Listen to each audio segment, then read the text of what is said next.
Estoy sentado en la oficina que antes era de mi hermano mayor, mirando los números rojos en la pantalla. Hace 6 meses, mi familia me veía como el inútil que nunca terminó la universidad. Hoy soy su única esperanza para salvar 3 generaciones de trabajo. Mi nombre es Diego Mendoza, y esta es la historia de cómo el fracasado de la familia se convirtió en su salvación. Pero empecemos desde el principio, porque para entender cómo llegué hasta aquí, necesitas conocer quién era yo antes de todo esto. Durante 32 años, fui el hijo del que nadie hablaba con orgullo. En las reuniones familiares, cuando mi tío preguntaba por nosotros, mi padre siempre comenzaba con Carlos, mi hermano mayor.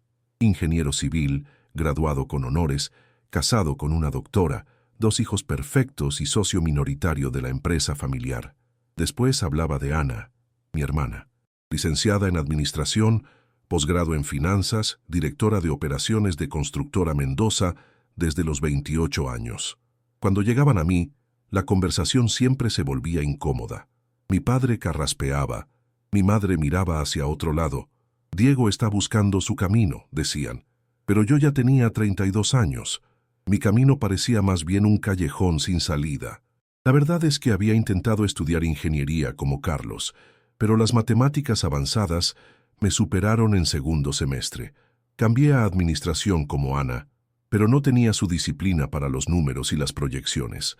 Dejé la universidad sin título y desde entonces había saltado de trabajo en trabajo: vendedor de seguros, encargado de ferretería, repartidor de comida, supervisor de almacén.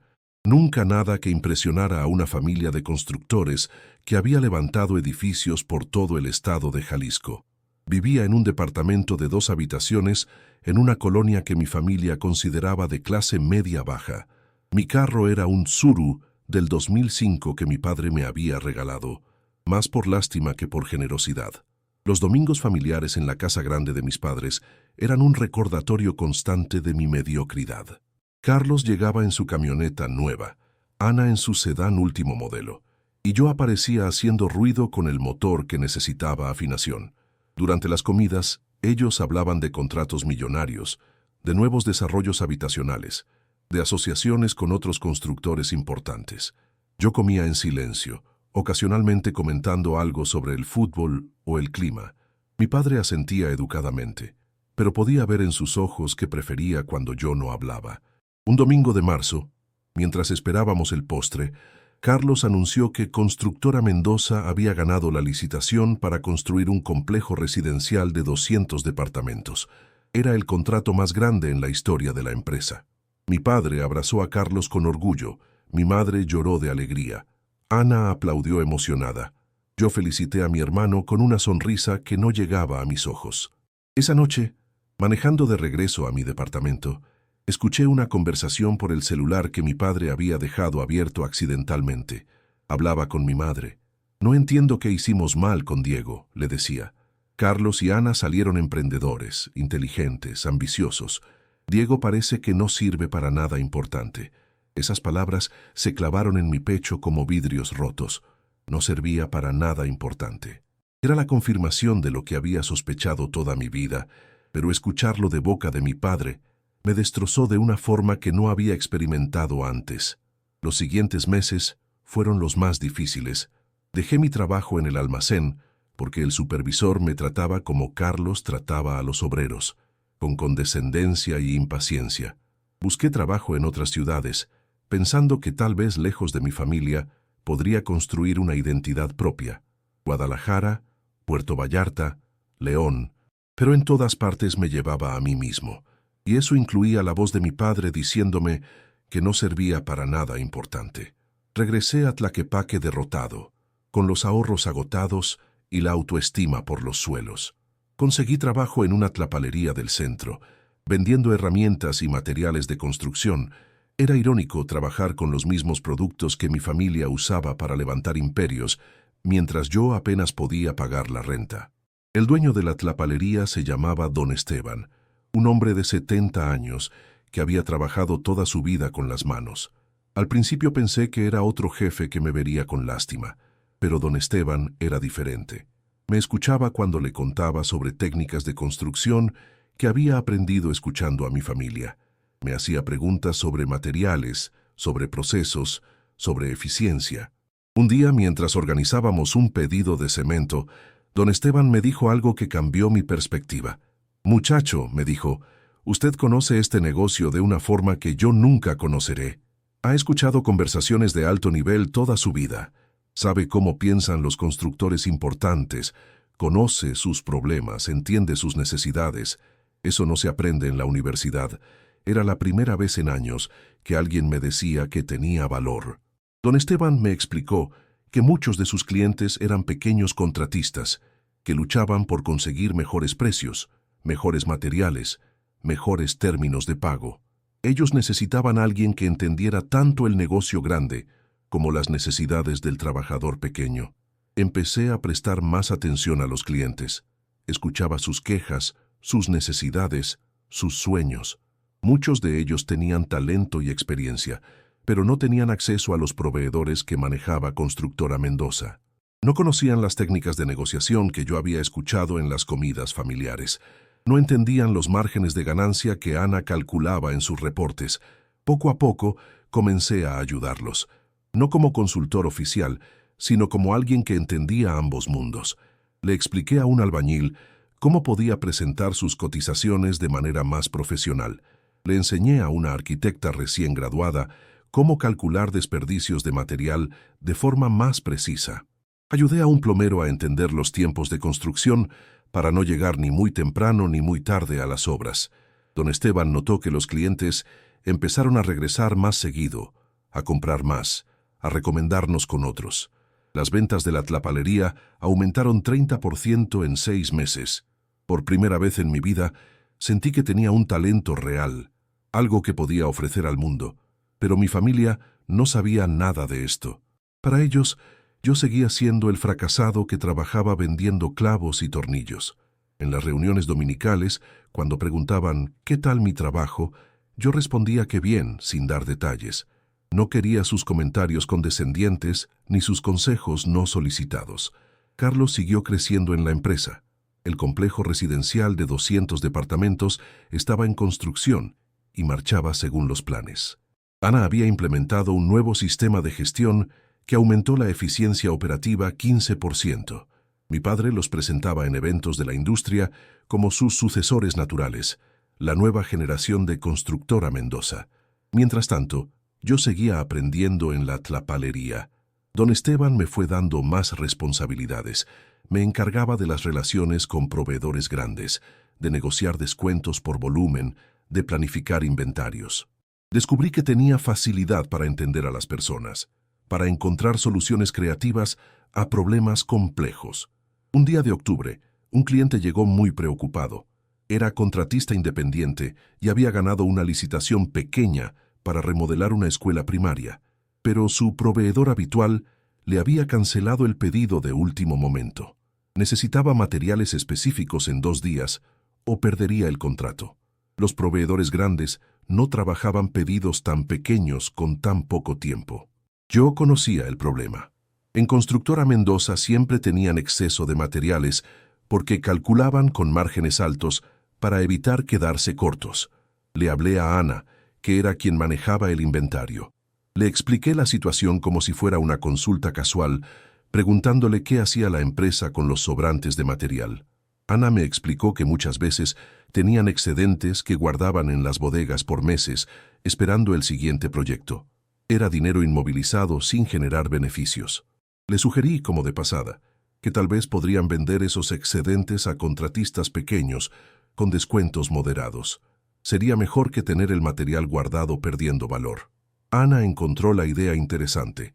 Le propuso a Carlos vender los excedentes como un negocio secundario.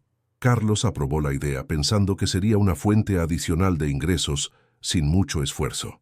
Así logré que mi cliente consiguiera los materiales que necesitaba, comprándoselos a mi propia familia, sin que ninguna de las dos partes supiera de mi intervención. El contratista terminó su proyecto a tiempo y con un margen de ganancia mejor de lo esperado. Ana reportó a mi padre que habían generado ingresos inesperados vendiendo excedentes, pero ese pequeño éxito me hizo reflexionar sobre algo más grande. Yo había estado viendo mi posición como una desventaja, como una marca de fracaso. Pero en realidad, estar fuera de la empresa familiar me había dado una perspectiva única. Conocía los problemas de ambos lados, los grandes constructores y los pequeños contratistas. Entendía las necesidades que no se estaban cubriendo. Por primera vez en años empecé a imaginar un futuro diferente para mí. No como el empleado de la empresa familiar, siempre a la sombra de mis hermanos, sino como alguien que podía crear valor de forma independiente. Alguien que podía usar su conocimiento para resolver problemas reales. Durante noviembre y diciembre, seguí desarrollando esta red informal de contactos. Ayudaba a pequeños contratistas a acceder a mejores materiales y precios. Conectaba a arquitectos jóvenes con clientes que buscaban diseños frescos a costos razonables. Facilitaba relaciones entre diferentes especialistas que se complementaban en proyectos. No cobraba comisiones ni honorarios formales. La gente me daba propinas, me invitaba a comidas, me regalaba botellas en Navidad, pero más importante que el dinero era la satisfacción de ver cómo estas conexiones funcionaban, cómo generaban valor real para todos los involucrados. Mi autoestima empezó a recuperarse lentamente. Había encontrado algo en lo que era naturalmente bueno: entender necesidades, conectar personas, facilitar soluciones. No era lo que mi familia esperaba de mí, pero era algo valioso y auténtico. La Navidad del 2022 fue diferente a todas las anteriores. Llegué a la cena familiar con una confianza discreta que no había sentido en años. No presumí mis pequeños éxitos ni busqué reconocimiento. Simplemente participé en las conversaciones con más naturalidad, aportando observaciones que demostraban que entendía el negocio mejor de lo que mi familia creía. Carlos comentó sobre dificultades para encontrar subcontratistas confiables para ciertos trabajos especializados. Ana mencionó problemas con proveedores que no cumplían tiempos de entrega. Mi padre se quejó de clientes potenciales que buscaban presupuestos, pero no tenían claro qué querían exactamente. Escuché estos problemas con interés renovado, sabiendo que tenía conexiones y conocimientos que podrían ayudar. Pero no dije nada esa noche. Había aprendido que en mi familia era mejor demostrar valor con acciones que con palabras. Enero del 2023 comenzó con optimismo. El complejo residencial de Carlos estaba avanzando bien. Ana había cerrado el año con números excelentes y yo había decidido que era momento de formalizar mi trabajo de conexión. Estaba considerando crear una consultora pequeña, algo que ayudara a pequeñas y medianas empresas de construcción a mejorar sus operaciones. Don Esteban me apoyaba en la idea. Me había ofrecido usar parte de la tlapalería como oficina informal y tenía algunos ahorros que podía invertir en crear una página web básica y algunas tarjetas de presentación. Pero el destino, como siempre, tenía otros planes. El día que cambió todo, comenzó con una llamada a las 3 de la mañana. Era mi madre, llorando de una forma que nunca había escuchado. «Diego, ven rápido a la casa». Arrestaron a Carlos, mi hermano mayor, el ingeniero perfecto, el orgullo de la familia. Estaba en la cárcel acusado de lavado de dinero y malversación de fondos. Me vestí en 5 minutos y manejé hacia la casa de mis padres con el corazón latiendo tan fuerte que podía escucharlo por encima del ruido del motor del Tsuru. En el camino mi mente trataba de procesar la información. Carlos arrestado. Eso no podía ser real. Carlos era el más correcto de todos nosotros, el que siempre seguía las reglas, el que nunca se metía en problemas. Llegué a la casa familiar y encontré una escena que jamás olvidaré. Mi padre estaba sentado en su sillón favorito, mirando al vacío con los ojos vidriosos. Ana caminaba de un lado a otro, hablando por teléfono con abogados, con voz temblorosa, pero tratando de mantenerse funcional. Mi madre estaba en el sofá, abrazando un cojín y meciéndose ligeramente. Ana colgó el teléfono y me explicó lo que había pasado. Un cliente importante había denunciado que Carlos había inflado facturas de materiales, cobrando por cemento y acero que nunca se compraron. El dinero extra había sido transferido a cuentas personales de Carlos a través de empresas fantasma. La investigación había descubierto un patrón de sobrefacturación que se extendía por más de 2 años. Peor aún, Carlos había usado contratos de Constructora Mendoza para justificar préstamos bancarios, que después desvió para inversiones personales en bienes raíces. Había una casa en Puerto Vallarta, un departamento en Guadalajara y 2 terrenos en Chapala que nadie de la familia sabía que existían. El escándalo no había llegado todavía a los medios, pero Ana sabía que era cuestión de horas. Constructora Mendoza tenía contratos por 50 millones de pesos en ejecución. Los clientes empezarían a cancelar en cuanto se enteraran del arresto de Carlos. Los proveedores suspenderían créditos. Los bancos revisarían todas las líneas de financiamiento. Mi padre finalmente habló, con una voz que sonaba como si hubiera envejecido 10 años en una noche. «No entiendo cómo pasó esto», dijo. «Carlos siempre fue tan responsable, tan confiable. ¿Cómo pudo traicionar todo lo que construimos?» Ana se sentó junto a él y le tomó la mano. «Papá, tenemos que pensar en salvar la empresa. Mañana empezarán las llamadas. Necesitamos un plan para manejar la crisis». Pero mi padre no estaba en condiciones de planificar nada. La traición de Carlos lo había quebrado no solo como empresario, sino como padre. Todo su sistema de creencias sobre el éxito, sobre el carácter, sobre la familia, se había derrumbado en una noche. Ana intentó asumir el control, pero pronto se hizo evidente que ella sola no podía manejar la magnitud de la crisis. Su expertise era en operaciones y finanzas internas. No tenía experiencia en manejo de crisis, relaciones públicas, negociación con clientes preocupados o reconstrucción de confianza. Durante los siguientes días, la situación empeoró rápidamente. Los medios locales publicaron la noticia del arresto. 3 clientes importantes cancelaron contratos inmediatamente. 2 proveedores suspendieron entregas hasta no tener claridad sobre la solvencia de la empresa. El banco principal requirió una auditoría completa antes de aprobar nuevos desembolsos de las líneas de crédito existentes. Ana trabajaba 18 horas diarias tratando de apagar incendios, pero cada día aparecían problemas nuevos. Los empleados estaban nerviosos, algunos empezaron a buscar otros trabajos. Los subcontratistas querían pagos inmediatos antes de continuar trabajando. Los clientes existentes pedían garantías adicionales para no cancelar sus contratos. Mi padre pasaba la mayor parte del tiempo encerrado en su estudio, revisando documentos, tratando de entender cómo Carlos había logrado ocultar las irregularidades durante tanto tiempo. Había sido engañado por su propio hijo, el hijo en quien más confiaba, y eso lo había devastado psicológicamente. Una semana después del arresto, Ana llegó a mi departamento sin avisar. Nunca había estado en mi casa.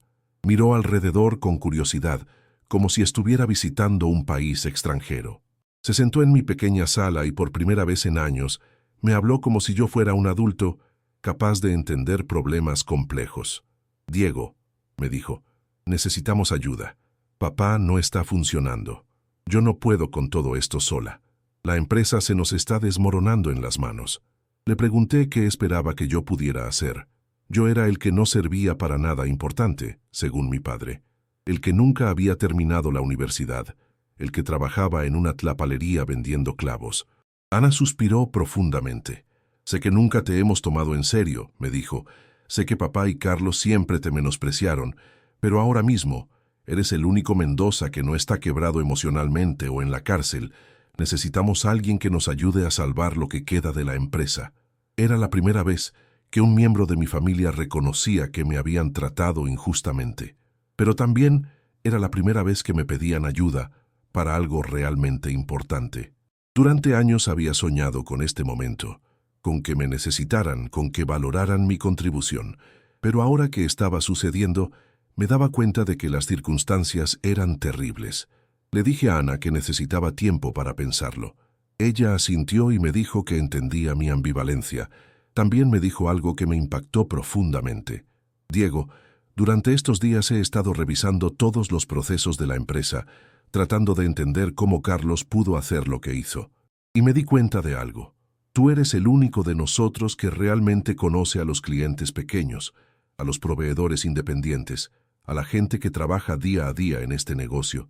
Nosotros siempre hemos estado en la oficina, en las juntas, en los contratos grandes. Pero tú has estado ahí afuera entendiendo cómo funciona realmente esta industria. Esa noche no pude dormir. Caminé por mi departamento durante horas, pensando en las opciones. Podía decir que no y dejar que mi familia resolviera sus problemas. Después de años de menosprecio, sería comprensible que les diera la espalda en su momento más difícil. O podía ayudar, pero corriendo el riesgo de fracasar públicamente y confirmar para siempre que realmente no servía para nada importante. Pero había una tercera opción que me empezó a emocionar a pesar de las circunstancias. Podía intentar salvar la empresa, pero haciéndolo a mi manera. No tratando de ser como Carlos o como Ana, sino usando mis propias fortalezas, mi propio entendimiento del negocio. A la mañana siguiente llamé a Ana y le dije que estaba dispuesto a ayudar, pero con condiciones. Primera, autoridad completa para tomar decisiones operativas durante la crisis, sin interferencia de mi padre o de ella. Segunda, transparencia total sobre las finanzas y los problemas legales. Tercera, libertad para implementar cambios en los procesos y las políticas de la empresa. Ana aceptó inmediatamente. Estaba tan desesperada que habría aceptado cualquier cosa. Me pidió que fuera a la oficina esa misma tarde para una reunión con los empleados clave. Llegué a Constructora Mendoza sintiéndome extraño. Era la primera vez que entraba como algo más que el hijo menor visitando a la familia. La recepcionista, que me conocía desde niño, me miró con confusión cuando le dije que venía a una reunión ejecutiva. La sala de juntas estaba llena de caras preocupadas. El contador principal, el jefe de obra más veterano, la coordinadora de proyectos, el supervisor de compras, gente que había trabajado con mi familia durante años, que había visto crecer la empresa, que ahora enfrentaba la posibilidad de perder sus empleos. Ana me presentó como el nuevo coordinador general de operaciones durante la crisis. Vi las miradas de sorpresa, algunas de escepticismo. Yo era el Mendoza que nunca había trabajado en la empresa, el que no tenía título universitario, el que mis propios padres consideraban un fracaso. Pero en lugar de sentirme intimidado, sentí una calma extraña. Durante años había soñado con estar en esa sala, con que me tomaran en serio, con tener la oportunidad de demostrar mi valor. Ahora que estaba sucediendo, me di cuenta de que tenía ideas claras sobre qué hacer. Empecé la reunión reconociendo la gravedad de la situación. No minimicé los problemas ni prometí soluciones mágicas. Pero también les dije que creía que Constructora Mendoza podía salir de esta crisis más fuerte que antes, si estábamos dispuestos a hacer cambios fundamentales en cómo operábamos. Mi primer cambio fue radical. Transparencia completa con todos los stakeholders. Mientras Carlos había ocultado información y manipulado números, yo propuse todo lo contrario. Llamaríamos a cada cliente personalmente para explicarles exactamente qué había pasado, qué medidas estábamos tomando para resolver los problemas y qué garantías podíamos ofrecer para completar sus proyectos. El contador objetó que esto podría causar más cancelaciones. Yo le expliqué que las cancelaciones iban a suceder de todas formas cuando la información saliera a la luz. Mejor ser proactivos y controlar la narrativa que esperar a que los rumores y la especulación destruyeran nuestra reputación. También propuse implementar un sistema de supervisión externa para todos los procesos financieros. Contrataríamos una firma de auditoría independiente para revisar cada transacción, cada factura, cada pago. Sería costoso, pero enviaría un mensaje claro de que los tiempos de Carlos habían terminado definitivamente. La coordinadora de proyectos preguntó cómo íbamos a pagar estos costos adicionales cuando los ingresos estaban cayendo. Ahí fue donde mi experiencia en la tlapalería se volvió crucial. Les expliqué que habíamos estado operando con márgenes inflados durante años. Podíamos reducir costos sin sacrificar calidad si optimizábamos procesos y eliminábamos intermediarios innecesarios. Durante los siguientes días, implementé cambios que mi familia nunca habría considerado antes. Eliminé 3 niveles de supervisión que solo agregaban costos sin valor. Cambié proveedores caros por alternativas más económicas que yo conocía del mercado pequeño. Renegocié términos de pago con subcontratistas, ofreciendo descuentos por pronto pago en lugar de créditos extendidos. Pero el cambio más importante fue cultural. Durante años, Constructora Mendoza había operado con una mentalidad de superioridad. Éramos los Mendoza, la familia constructora más respetada de la región. Tratábamos a empleados, proveedores y clientes pequeños con condescendencia, asumiendo que deberían sentirse afortunados de trabajar con nosotros. Yo cambié eso completamente. Empecé a tratar a cada persona como un socio valioso, no como un subordinado. Escuchaba las ideas de los trabajadores de obra, implementaba sugerencias de los proveedores, respondía personalmente las preocupaciones de los clientes más pequeños. Este cambio de actitud generó resultados inmediatos. Los empleados comenzaron a trabajar con más motivación, proponiendo mejoras y eficiencias que habían pensado durante años, pero nunca se habían atrevido a sugerir. Los proveedores empezaron a ofrecernos mejores precios y términos más favorables, porque se sentían valorados y respetados. Más importante aún, los clientes respondieron positivamente a nuestra nueva transparencia. En lugar de las cancelaciones masivas que esperábamos, la mayoría decidió continuar con sus proyectos. Algunos incluso aumentaron el alcance de sus contratos, impresionados por nuestro manejo honesto de la crisis. El primer mes fue agotador. Trabajé 14 horas diarias, 7 días a la semana. Pero por primera vez en mi vida, sentía que estaba haciendo algo verdaderamente importante, algo que tenía impacto real en las vidas de muchas personas. Ana comenzó a verme de forma diferente. Al principio era escéptica, vigilando cada decisión que tomaba, cuestionando cada cambio que implementaba. Pero cuando vio los resultados, empezó a confiar en mi juicio. Incluso empezó a pedirme consejos sobre decisiones que tradicionalmente habría tomado sola. Mi padre tardó más en aceptar la nueva realidad. Durante las primeras semanas apenas hablaba conmigo. Cuando iba a su estudio para reportarle el progreso de la crisis, él escuchaba en silencio, asentía mecánicamente, pero no hacía preguntas ni comentarios. Un día, le pregunté directamente qué pensaba de los cambios que estaba implementando. Mi padre me miró durante un largo momento, como si me viera por primera vez en años. «Diego», me dijo finalmente, «nunca pensé que dirías esto, pero tú entiendes este negocio de una manera que Carlos y yo nunca entendimos. Nosotros veíamos números, contratos, ganancias. Tú ves personas, relaciones, confianza». Era el cumplido más significativo que había recibido de él en toda mi vida. Pero lo que más me impactó fue que no parecía condescendiente ni sorprendido. Parecía genuinamente impresionado y agradecido. Al final del segundo mes, habíamos estabilizado la situación financiera. Los ingresos siguieron bajando, pero de forma controlada y predecible. Los costos habían bajado más rápidamente, por lo que nuestros márgenes reales mejoraron. Teníamos un flujo de caja positivo y una proyección clara para los siguientes 6 meses. Pero más importante que los números era la transformación cultural.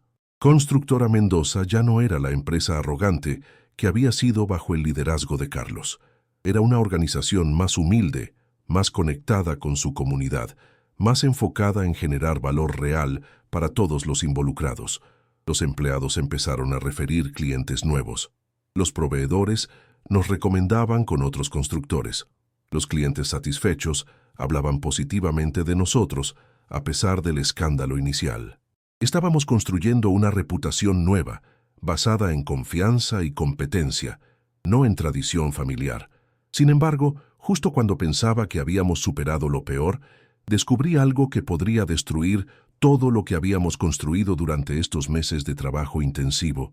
Estaba revisando contratos antiguos cuando encontré documentos que Ana no me había mostrado antes. Había una serie de pagos extraños a una empresa llamada Servicios Integrales del Pacífico. Los montos eran considerables, pero no había facturas correspondientes ni justificación clara para estos desembolsos.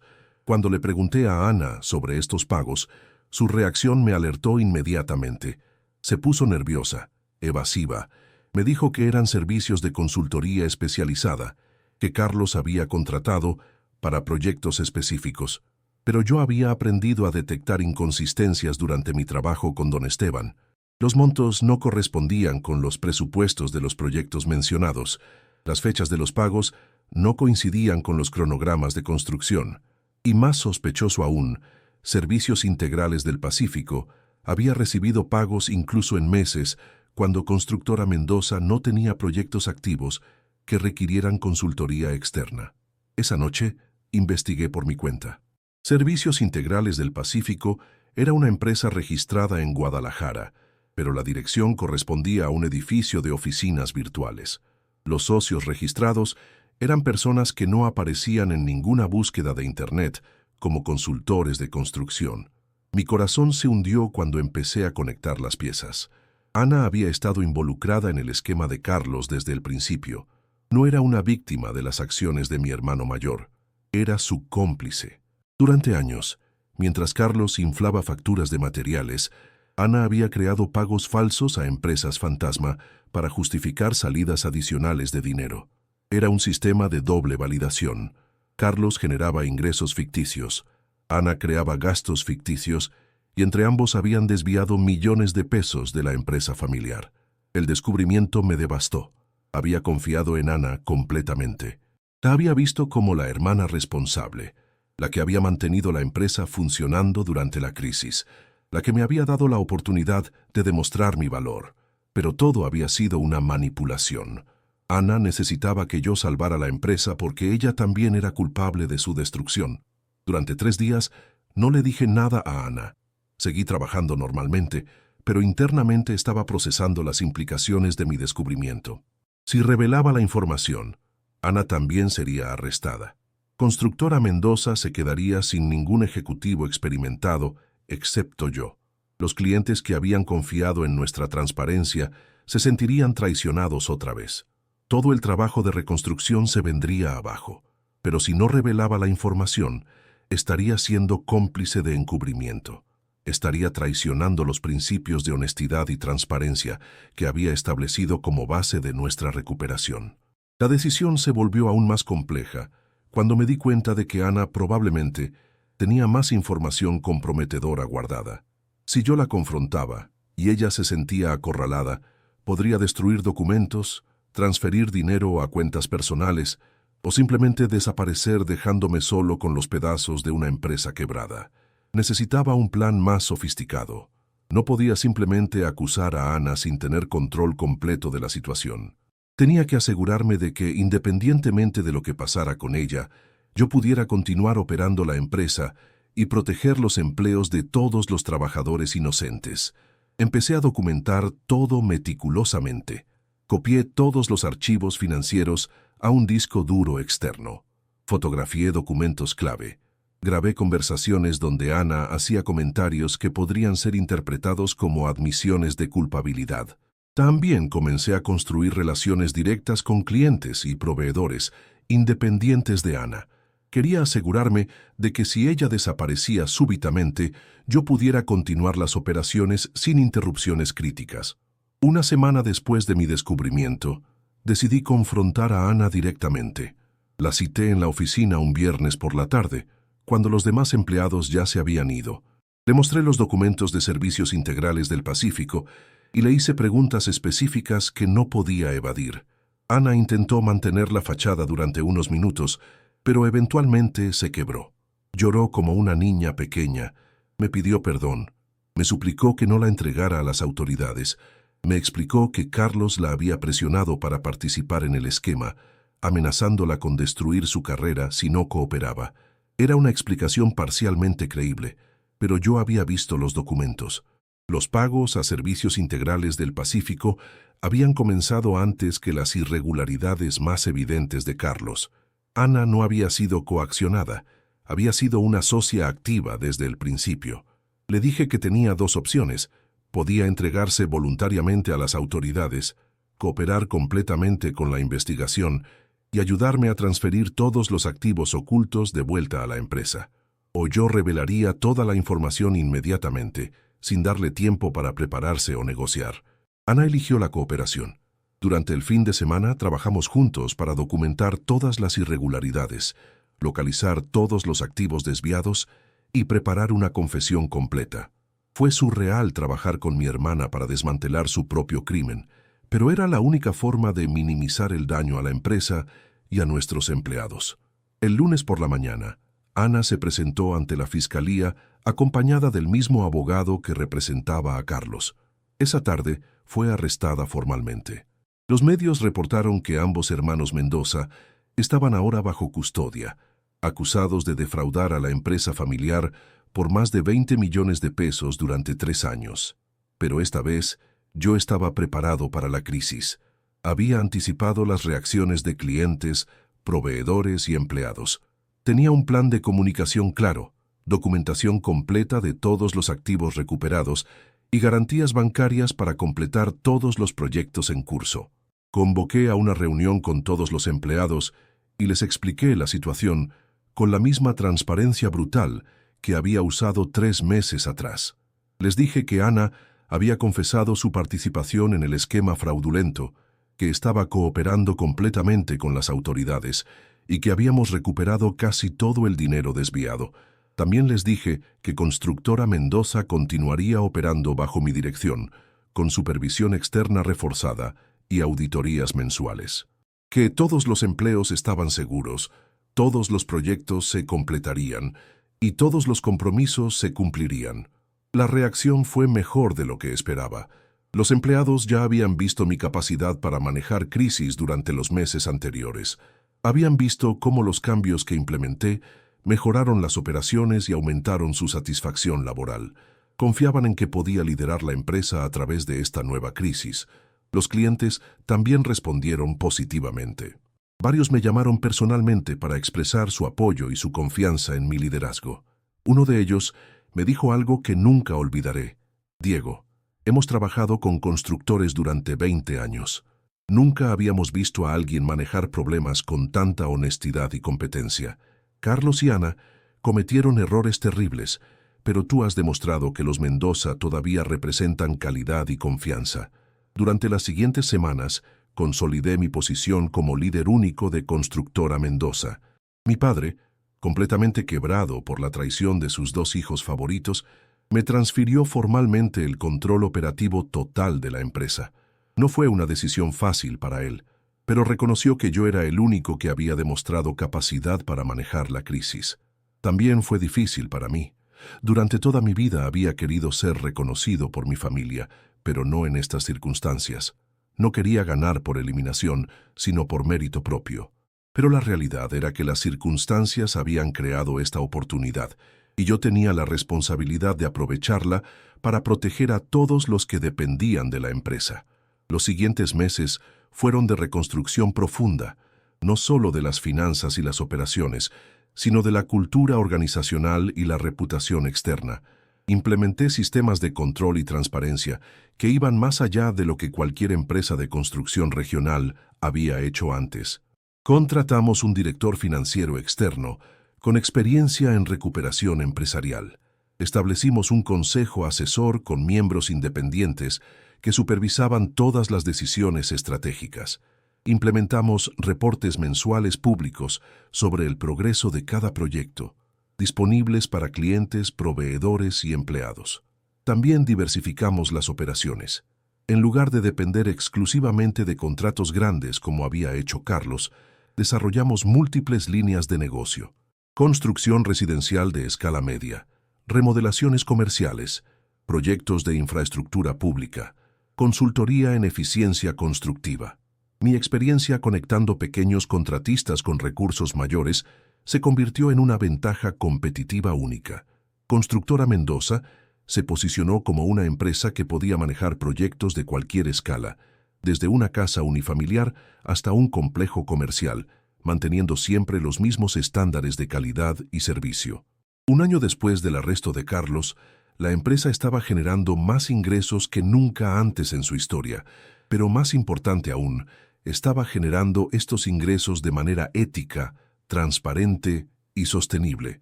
Los empleados estaban más motivados porque tenían voz en las decisiones y participación en los beneficios. Los proveedores trabajaban con nosotros como socios, no como subordinados. Los clientes nos recomendaban activamente porque confiaban en nuestra honestidad y competencia. Mi padre comenzó a participar nuevamente en las operaciones diarias, pero en un rol consultor, no directivo. Me decía frecuentemente que estaba orgulloso de lo que había logrado, que había salvado no solo la empresa, sino el honor de la familia Mendoza. Pero yo sabía que había hecho algo más importante que salvar una empresa. Había encontrado mi propio camino, mi propia identidad profesional, mi propia forma de generar valor en el mundo. Durante 32 años, había sido el Mendoza que no servía para nada importante. Ahora era el Mendoza que había reconstruido todo cuando parecía perdido para siempre.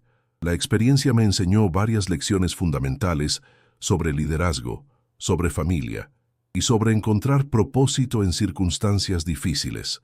Primero, que las crisis revelan capacidades que no sabíamos que teníamos.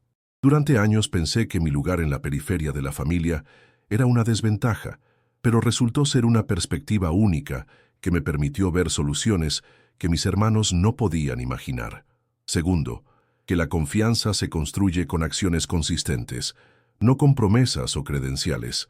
Los clientes y empleados confiaron en mí no porque fuera un Mendoza, sino porque demostré repetidamente que podían depender de mi palabra y mi competencia. Tercero, que el liderazgo auténtico surge de entender y servir a las personas, no de controlarlas. Los cambios más efectivos que implementé vinieron de escuchar a trabajadores, proveedores y clientes, no de imponer ideas preconcebidas. Cuarto, que las segundas oportunidades son raras y preciosas. Cuando mi familia finalmente me pidió ayuda, pude haber respondido con resentimiento o venganza. En cambio, elegí ver la situación como una oportunidad de contribuir a algo valioso, independientemente del pasado. Quinto, que el éxito verdadero se mide por el impacto positivo en las vidas de otros, no solo por números financieros.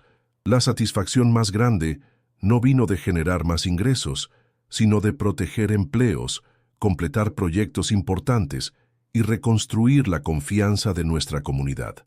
Hoy, 2 años después de esa llamada a las 3 de la mañana, Constructora Mendoza es una empresa completamente transformada.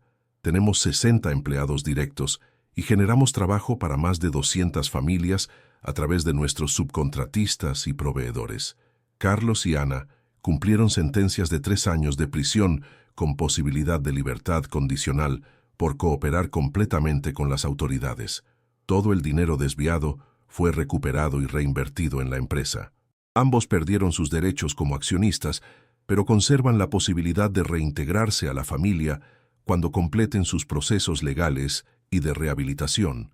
Mi padre, ahora de 75 años, trabaja medio tiempo como consultor senior. Ha encontrado una nueva forma de contribuir que no depende de controlar todo, sino de compartir su experiencia cuando es necesaria. Nuestra relación se ha sanado de manera que nunca pensé posible.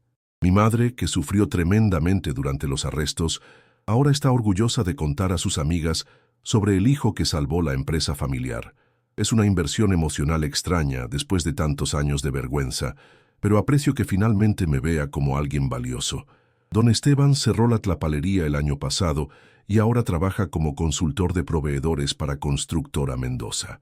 Fue él quien me enseñó que el valor real no viene de los títulos o las posiciones, sino de entender las necesidades de las personas y encontrar formas creativas de satisfacerlas. Personalmente, he encontrado una estabilidad y propósito que nunca había experimentado antes. Me mudé a una casa más grande, pero no por ostentación, sino porque necesitaba espacio para trabajar en casa y recibir clientes. Cambié el Tsuru por una camioneta práctica que uso para visitar obras y proveedores. Pero lo más importante es que he desarrollado confianza en mí mismo, que no depende de la aprobación externa. Sé que tengo habilidades valiosas, que puedo enfrentar crisis complejas, que puedo liderar equipos efectivamente. Esta certeza interna me ha dado una paz que no había sentido durante los primeros 32 años de mi vida. La empresa continúa creciendo de manera sostenible. Este año abriremos una segunda oficina en Puerto Vallarta para atender mejor a los clientes de la costa. También estamos desarrollando un programa de capacitación para pequeños contratistas que quieren profesionalizar sus operaciones. Pero más allá del crecimiento financiero, me enorgullece haber creado una cultura organizacional basada en respeto, transparencia y desarrollo mutuo. Los empleados que comenzaron como trabajadores de obra ahora ocupan posiciones de supervisión. Los proveedores participan en la planeación de proyectos desde las etapas iniciales. Los clientes reciben actualizaciones semanales sobre el progreso de sus construcciones.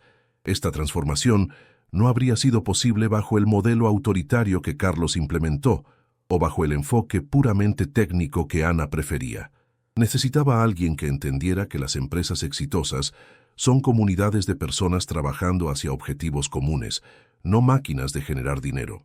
Reflexionando sobre estos 2 años, me doy cuenta de que la frase de mi padre, "no sirve para nada importante", se convirtió en una profecía autorrealizada durante mucho tiempo.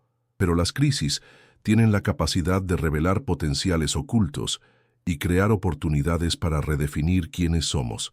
Hoy puedo decir con certeza que sirvo para algo muy importante: crear valor genuino en las vidas de las personas que trabajan conmigo, que me contratan, que dependen de las decisiones que tomo cada día. Es una responsabilidad que tomo muy en serio y que me motiva a seguir aprendiendo, creciendo y mejorando. La historia de mi familia probablemente continuará teniendo capítulos complicados. Carlos y Ana eventualmente saldrán de prisión y tendremos que decidir cómo reintegrarnos como hermanos. Mi padre seguirá envejeciendo y necesitará más apoyo. La industria de la construcción seguirá evolucionando y tendré que adaptar la empresa a nuevos desafíos y oportunidades. Pero ahora enfrento el futuro con confianza, sabiendo que tengo las herramientas emocionales y profesionales para manejar cualquier situación que surja. Ya no soy el Mendoza que no sirve para nada importante. Soy el Mendoza que reconstruyó todo cuando parecía imposible, y esa identidad no puede ser quitada por nadie más que por mí mismo. La mayor lección de esta experiencia es que nuestro valor como personas no está determinado por las percepciones de otros, incluso cuando esos otros son nuestra propia familia. Está determinado por nuestra capacidad de contribuir positivamente al mundo, de resolver problemas reales, de servir a algo más grande que nosotros mismos. Durante años busqué la aprobación de mi familia tratando de ser como ellos esperaban que fuera. Pero el verdadero éxito llegó cuando dejé de tratar de cumplir sus expectativas y empecé a desarrollar mis propias fortalezas auténticas. Hoy, cuando alguien me pregunta qué hago, respondo con orgullo que dirijo una empresa constructora que emplea 60 personas y genera oportunidades para cientos más. Pero más importante aún, respondo que ayudo a familias a tener casas dignas, a empresas a tener instalaciones funcionales, a comunidades a tener infraestructura de calidad. Esa es mi contribución al mundo, mi forma de servir para algo importante. Y nadie puede quitármela porque no depende de títulos, herencias o aprobación externa. Depende únicamente de mi compromiso diario de hacer el mejor trabajo posible con las oportunidades que la vida me presente. Esta es la historia de cómo el fracasado de la familia Mendoza se convirtió en su líder, pero más importante aún, es la historia de cómo cualquier persona puede redefinir su valor y encontrar su propósito cuando deja de buscar validación externa y comienza a crear valor real para otros. Mi nombre es Diego Mendoza, tengo 34 años y finalmente sé para qué sirvo.